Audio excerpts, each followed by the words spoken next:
第一個遇到的 BOSS 地獄犬有3種攻擊模式，而3種攻擊模式會對應3種顏色。第一種是灰色，這是一開始的狀態。在這個狀態下，它會進行飛撲攻擊。飛撲位置會根據玩家所在的位置有所不同。如果玩家在地面上，它就只會往前面跳一小段；如果玩家在空中或上方平台，它就會進行不同程度的大跳躍。所以這個模式的應對方式就是站在遠離它的地面就可以咯。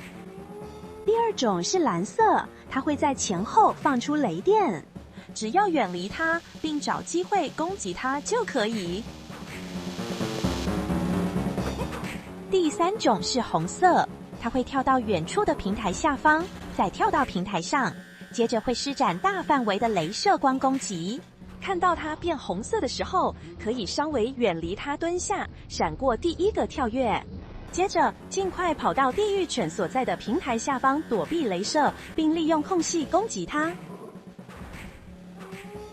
第二個遇到的是死靈法師，它有2個形態。第一個形態有2種攻擊模式，第一種攻擊模式是會射出不規則飛行的光環，另一種是會在地面召喚出怪物，它固定會進行2次光環攻擊後進行1次召喚。第一形態的光環飛行軌跡不規則，不好對付，要盡速打倒它。但如果沒辦法馬上擊倒它的話，可以考慮先在平台上閃避，像影片這樣繞着它跑，比較容易閃開。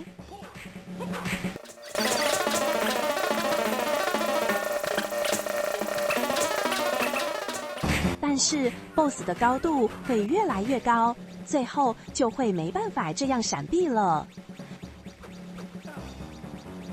擊敗第一形態後，會出現第2形態，有2種攻擊模式。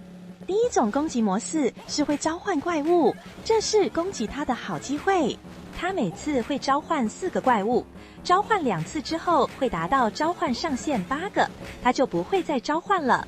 如果想要它繼續召喚以露出破綻，可以考慮下去消滅怪物。第2種攻擊模式是會變成光球來回衝撞，只要在它靠近的時候跳起來就可以閃開。等待它回來的位置，站在平台中間的話，它會多繞一段時間，可以多打它幾下。但如果是站在平台旁邊的話，它會馬上又進行下一次衝擊。對付它最好的方法是使用十字架。十字架可以在凱旋走廊外面取得。這裡展示一個可以快速打倒它第1階段的技巧。